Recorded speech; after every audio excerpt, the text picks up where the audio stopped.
O MST ficou 4 anos parado, sem fazer invasões. Portanto, o pretexto que eles dão para fazer invasões, que é um pretexto de insatisfação social, é algo de mentiroso. É um pretexto mesmo. É uma bandeira falsa que eles dizem representar a insatisfação daqueles que não têm terra. Se assim fosse, eles, durante os 4 anos do governo Bolsonaro, teriam continuado a invadir largamente. Se eles não invadiram e começa esse desgoverno e eles começam automaticamente a invadir terras, qual é a conclusão que você chega? Eles são uma máquina de agitação. Eles são uma organização que pratica ofensas ao direito de propriedade, portanto, crimes, com destruição de plantações, com destruição de bens móveis e imóveis, e eles são, portanto, uma organização que nós temos que perguntar como sobreviveu, por exemplo, estes 4 anos. O que é que nestes 4 anos, quem lhes pagou, quem o sustentou, de onde veio o dinheiro, qual é a organização que eles mantêm? Eles têm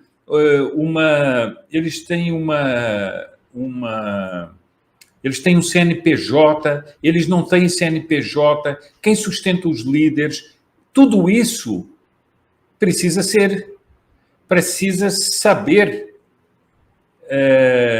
de antemão. Quem está dirigindo essas invasões? Por exemplo, eu já conversei com algumas pessoas que não sabiam que o Zé Rainha, um dos principais líderes do MST, está preso. Foi preso no estado de São Paulo. Segundo acusações, ele estava, inclusive, chantageando fazendeiros. Acossando fazendeiros. E, portanto, houve uma ação para prender o Zé Rainha, que é um dos líderes do MST. Mas eu pergunto o seguinte, como é que o senhor João Pedro Stedley não é procurado pela justiça? Por que ele não responde a processos se ele já dirigiu inúmeras invasões que levaram à destruição, até de pesquisas técnicas e tudo mais? Por que ele está livre, leve e solto, participando de eventos com o Lula e tudo mais? É uma coisa que não se pode entender. E eu acho que a questão das invasões recomeçou por um programa pensado. Tanto é que um ministro desse desgoverno foi logo dizer o seguinte: não, precisamos fazer diálogo. Diálogo entre o invasor e o invadido. A razão não está só de um lado. Como? Quer dizer que você tem uma horda que invade a sua propriedade e vamos fazer um diálogo? Qual é o diálogo?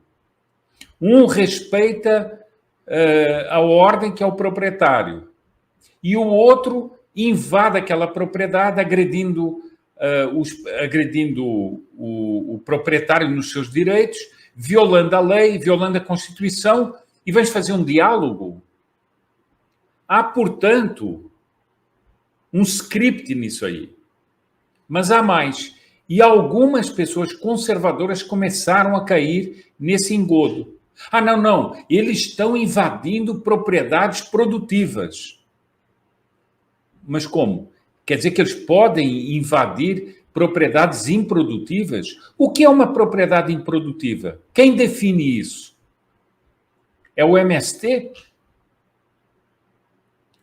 É a lei? É o quê? Ah, não, é uma propriedade improdutiva. Basta saber um pouquinho de ter um pouquinho de convívio com a agricultura, que você sabe muitas vezes que é preciso manter uma terra em descanso, que é preciso, às vezes, um proprietário compra uma terra, não tem capacidade financeira de plantá-la, vai esperar 1 ano ou 2 para ter.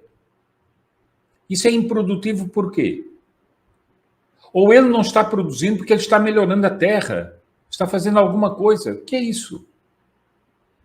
Então, eu acho uma iniciativa muito interessante, Ítalo, essa iniciativa de fazer uma investigação a sério. Eu daqui a pouco, até, se você me permite, você sabe perfeitamente que a TFP, a qual eu pertenço, durante anos e anos e anos combateu a reforma agrária. O Dr. Plínio Corrêa de Oliveira escreveu inúmeros livros, desde os anos 60, inúmeros livros sobre o problema agrário no Brasil e mostrando como o agroreformismo era um movimento socialista para coletivizar a terra e para destruir a prosperidade que o Brasil podia ter em matéria de agricultura, que é o que nós estamos vendo hoje com a expansão da agropecuária no Brasil, o chamado agronegócio. Mas há um pequeno livro chamado A Reforma Agrária Leva a Miséria ao Campo e à Cidade, no qual o Dr. Plínio sugere um interrogatório do que se devia pesquisar numa investigação em relação ao MST. E eu estou até pensando mandar esta série de 40 perguntas para orientar a investigação que podia ser feita nessa CPI.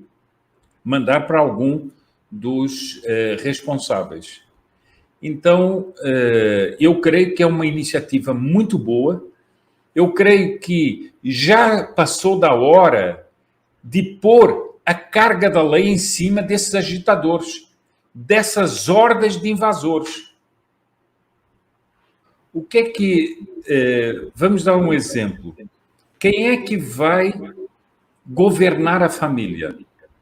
É a família ou é o Estado? É claro que é a família.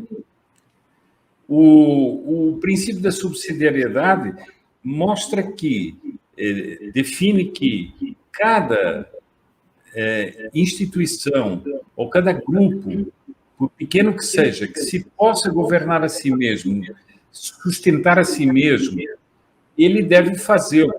E só subsidiariamente ele é ajudado, por exemplo, uma família, vive numa cidade. Só subsidiariamente, por exemplo, a prefeitura vai ajudar aquela família em alguma coisa. Mas não é a prefeitura que vai governar aquela família, nem vai sustentar aquela família.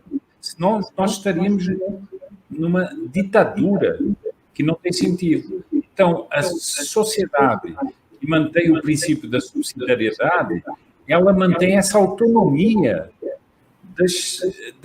dos pequenos grupos, por exemplo, uma associação, faz conta, uma região onde se planta muita soja, onde se planta cana. Então, vai haver uma associação dos plantadores de cana que vão reunir-se para defender os seus direitos, e não só os seus direitos, os seus interesses, conseguirem melhoras na agricultura. Não é necessário que venha um órgão do Estado coordenar e mandar aquela gente toda. Eu, assim, de uma maneira assim, bem simples, esse é o princípio da subsidiariedade. E eu queria também ressaltar uma outra coisa. Eu não sei se viram, mas, além da postura firme do secretário da Segurança em São Paulo, que é o Derrite, né? E, portanto, com a prisão do Zé Rainha. Portanto, no estado de São Paulo, o governador Tarcísio. Depois, o governador de Mato Grosso recebeu várias lideranças rurais e fez um vídeo dizendo o seguinte: aqui, em Mato Grosso, não haverá invasões. Não permitiremos a violação da lei e a violação do direito de propriedade. Portanto, é um aviso aos navegantes. Bom, por fim, o governador Zema também fez um vídeo no mesmo sentido, dizendo o seguinte: aqui em Minas Gerais existem não sei quantos mil proprietários, pequenos, médios, grandes, e eu já no governo anterior não permiti a desordem e a violação do direito de propriedade.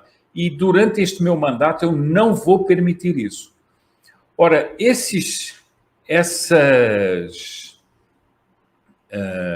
essas atitudes dos governadores, a mim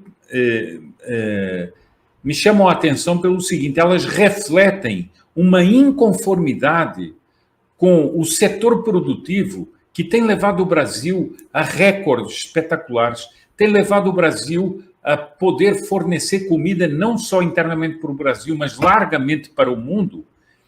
E toda essa gente está inconformada de ver que, após 4 anos de paz no campo, começa de novo, orquestradamente, uma instabilidade que beira o terrorismo. Deixa-me só então fazer aqui umas pequenas perguntas daquele longo questionário que o Dr. Plínio fazia. Quem mantém essas colunas? Quem financia essas colunas? Há estrangeiros nessas colunas, invasores? Existe uma direção eclesiástica desses invasores? De que quem paga os deslocamentos dessas pessoas e quem sustenta as famílias delas? Enfim, tudo isso são muitas perguntas que nós precisamos saber.